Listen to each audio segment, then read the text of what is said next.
এখন যে গল্পটি আপনাদের মাঝে শেয়ার করব, এটা আসলে কোনো হাদিস না।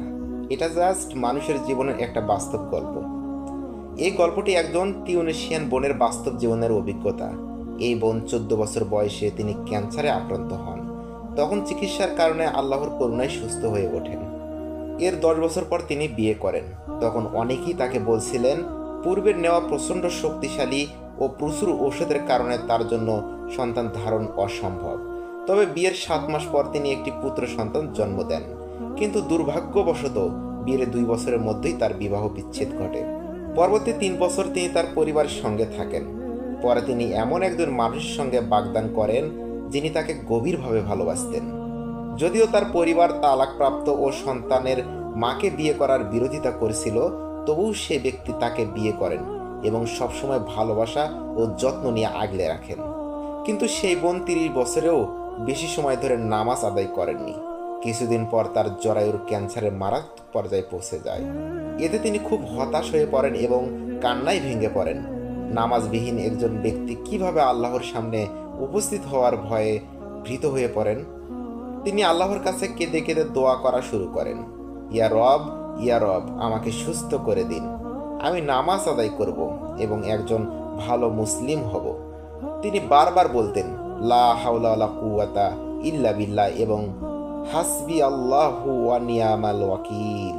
প্রতিদিন সকালে তিনি তার জরায়ুর উপর সূরা বাকারা ও রুকিয়া পাঠ করে ফু দিতেন এবং সুস্থতার নিয়ত করতেন। কিছুদিন পর তিনি স্বপ্নে দেখেন কেউ তার জরায়ু থেকে কিছু ক্ষতিকারক বস্তু সরিয়ে ফেলে দিচ্ছে।